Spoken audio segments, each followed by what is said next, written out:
Baik, kali ini saya akan membuat tutorial, akan menjelaskan tutorial bagaimana cara kita mengimpor konten atau mengimpor aktivitas dari satu kelas ke kelas yang lain. Contoh misalkan seandainya Bapak Ibu memiliki banyak kelas, ini seperti ini contoh ini, mengajar mata kuliah yang sama tapi dengan kelas yang berbeda-beda. Tentunya ini akan memberatkan ketika Bapak Ibu harus mengupload materinya satu persatu gitu. Nah, saya akan menjelaskan bagaimana kita bisa mengimpornya. Sebagai contoh, untuk ini S1 Teknik Elektro mata kuliah Bahasa Indonesia, di pertemuan 1 saya sudah mencantumkan link untuk Google Meet, kemudian sama rekamannya sudah saya cantumkan. Nah, di pertemuan kedua saya sudah menampilkan materinya. Ini materi yang berbentuk slide, nanti di dalamnya ada video, kemudian sudah ada post testnya atau tes akhir, dan ada beberapa yang lain.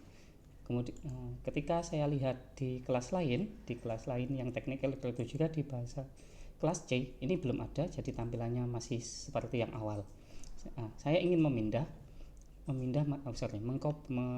mengcopy materi tadi, materi dari kelas A ke kelas B, ke kelas A ke kelas C. Saya masuk aja di kelas yang ingin kita isi. Jadi di sini materinya masih sama. Kemudian kita klik bagian menu aksi ini, pengaturan ini, klik, kemudian pilih impor. Di bagian impor kita pilih saja mata kuliah kelas mana yang ingin kita pindahkan, kita copy. Misalkan ini karena elektro, saya tulis TE. Nah, saya mau mengambil materi dari elektro, klik bagian ini, kemudian lanjut. Setelah itu ini saya sarankan dicentang semua saja, jadi total semuanya masuk gitu aja, intinya ke sana. Kemudian next. Nah, di bagian ini menunjukkan mana saja bagian yang mau diimpor atau ya diimpor ke kelas ini. Jadi yang dari kelas B diimpor ke kelas C, dan tidak mengubah kelas B, hanya kelas C yang ditambahkan. Ini karena saya ingin mengimpor sebagian, jadi di bagian umum saya mau mengambil ringkasan, kemudian di pengantar perkuliahan saya mau mengambil peranalannya saja, jadi hanya rekamannya saja. Kemudian di materi pertama saya ingin mengambil semuanya, berarti di sini saya centang semua. Oke.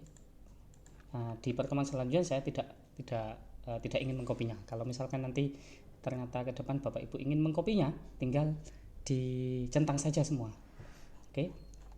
Kalau sudah, kita klik next. Setelah itu ini buat verifikasi, silakan kalau mau memeriksa lagi. Setelah itu tinggal perform import dan kita tunggu. Sudah. Nah, nanti kita lihat bahwa di kelas C saat ini di pertemuan 1 kita nambah satu ringkasan, ada pernyataan yang ini yang tadi tidak ada di kelas C. Kemudian di pertemuan 1 juga muncul perkenalan Zoom yang ada Google Meet link Meet sama rekamannya. Di pertemuan kedua kalau kita cek di bawahnya kita videonya sudah masuk. Di videonya sudah masuk dan materinya sudah sama dengan materinya sudah sama dengan yang kelas B. Tinggal Bapak Ibu sesuaikan aja. Contoh misalkan di bagian ini kita nggak perlu, di bagian pertemuan 1 karena Meet yang lama tidak perlu, maka kita klik hidupkan mode ubah, kita hapus bagian yang peralana Meet-nya, kita hapus bagian ini, hapus. Kemudian ya, atau misalkan di pertemuan kedua kita mau menghapus bahan ini, berarti kita hapus karena sudah tidak dibutuhkan, karena sudah digantikan oleh materi yang baru dari kelas C. Gitu, tinggal dihapus saja, termasuk konten-konten yang tidak diperlukan bisa kita hapus. Oke, nah materinya sudah sama. Sekarang kita matikan mode ubahnya. Nah, materi di pertemuan 2 di kelas C sudah sama dengan materi di pertemuan kedua di kelas B untuk mata kuliah yang sama. Jadi ini pertemuan keduanya. Begitu Bapak Ibu tutorial cara mengimpor materi atau mengimpor aktivitas dari satu kelas ke kelas yang lain.